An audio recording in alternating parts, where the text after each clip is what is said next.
Today marks what would have been the 10-year wedding anniversary for me 32M and my ex 31F.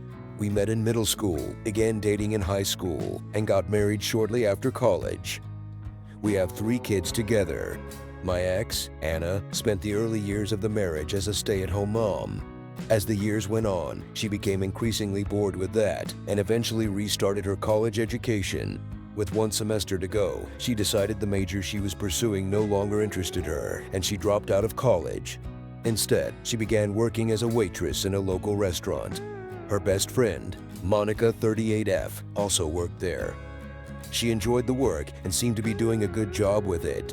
She was making friends for the first time in years. Her depression was getting better, and it seemed to be a positive change in her life. I work full-time, and with the well-paying serving shifts taking place at night and on weekends, I took on additional responsibilities at home so she could work those shifts. I adjusted my work schedule to have more flexibility for taking the kids from school or to be home with them on random days off. I took them to all their weekly sports practices and after-school activities. I took on the majority of the cleaning, shopping, and laundry. Anna had some tough years with depression, including 1 known suicide attempt, so I was happy to take on more familial responsibilities if it allowed her to pursue something that finally provided happiness. After a few months working at the restaurant, Anna became close friends with a few female co-workers. Around the same time, she also started telling me more about her work stories with Dan. Dan was a 24-line cook at the restaurant. At first, they were normal work stories. Funny things that happened at work, how they reacted to rude customers, the latest drama from a workplace that employs a lot of young, drama-filled people. But as time went on, she started to tell me about how Dan was hitting on her and telling her she was pretty. We had conversations where I shared that I felt their relationship was crossing a line, and I asked that she shut down any non-professional interactions he had with her.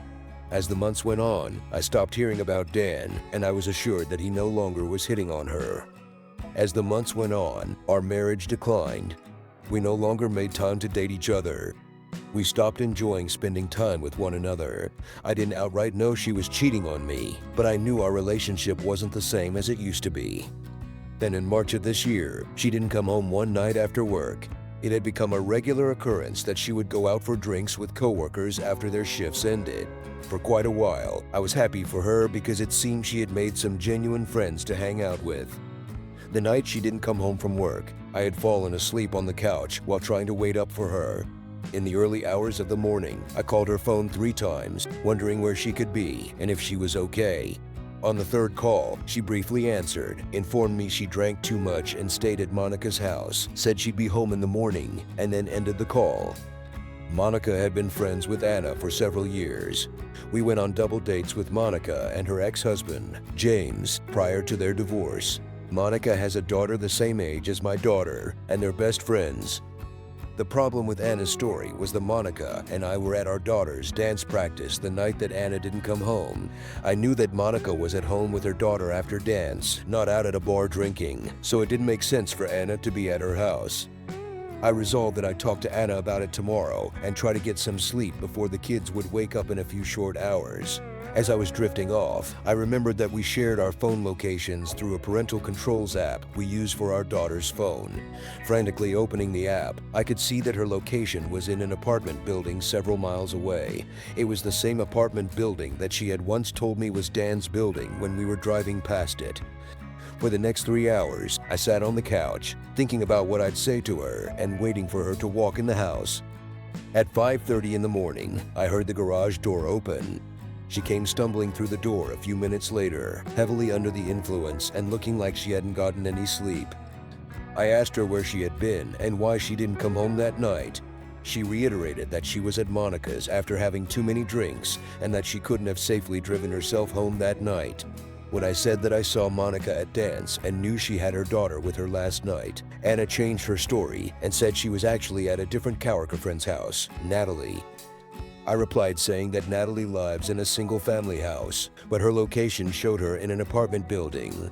After a pause that lasted what I'm quite confident was several years, I asked, "Are you having an affair with Dan?" To which she simply nodded yes. In the coming weeks, we spent time trying to decide if we could repair things or if our marriage was over. We went to couples therapy, and I went to therapy individually, too. I knew that I didn't love her anymore, but I wanted to have a chance to see if we could make things work so that I didn't lose time with my kids if we were to separate.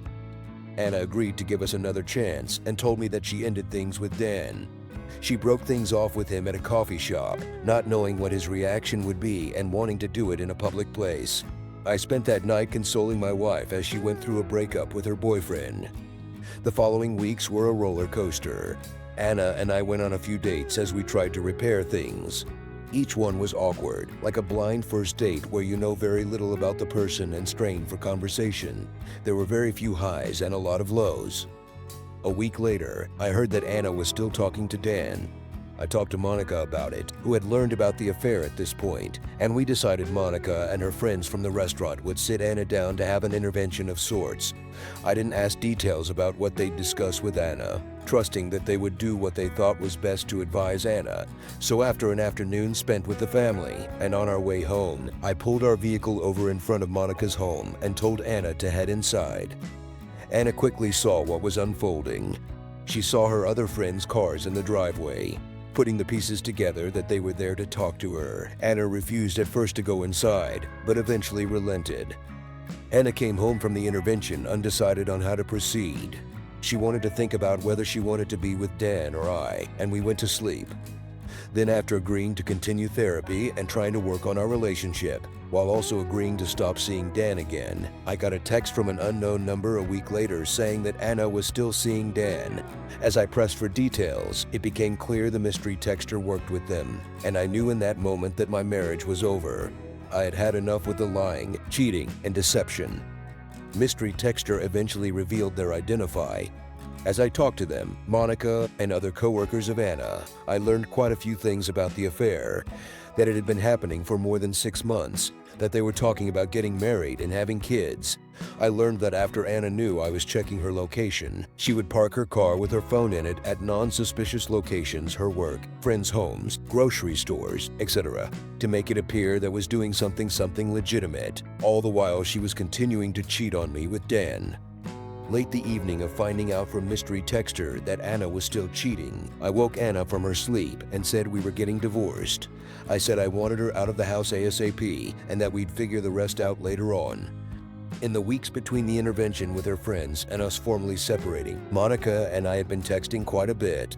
All of our texts were about getting advice from her on how to talk to Anna about things, or Monica sharing with me confirmation on days that Anna was working so that I wouldn't assume Anna was lying and hiding her location by parking at work. The entire conversation stayed within the bounds of me texting my wife's best friend for advice on how to repair my marriage. Following the decision to separate from Anna, I joined a few dating apps.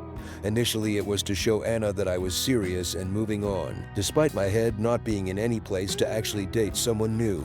One night, while the kids were Anna, while I was spending the evening mindlessly swiping right and left, while also texting Monica after she checked in on me to see how I was doing, I decided to ask Monica to get some drinks and talk about how awful Anna had treated both of us.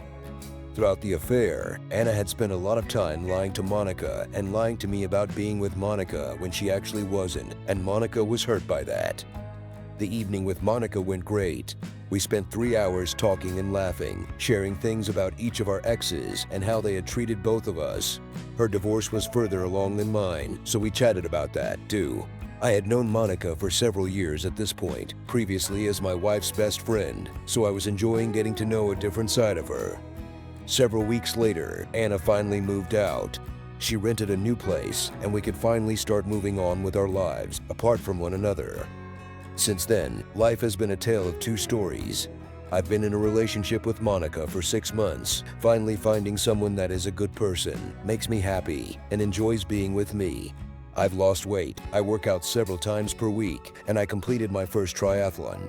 I've had a lot of good moments with the kids, doing fun activities and trying new things. Anna got pregnant immediately after moving out. She quit her job ahead of being fired for sexual harassment, as she was Dan's supervisor. She bought a new car for Dan, and then lost the knee job she had just gotten. News got out that Dan uses cocaine and sells various drugs after he got fired from the restaurant for being high at work. She's lost most of her friends as they found out about the cheating and lying. I'm happy to have moved on and to no longer feel stuck being with someone that's a terrible person. I feel no sympathy for her as she continues to make poor decisions, but I am pained by her still being someone in my kids' lives. Overall, I'm significantly happier than I used to be. Thanks for watching. Please like and subscribe for more videos.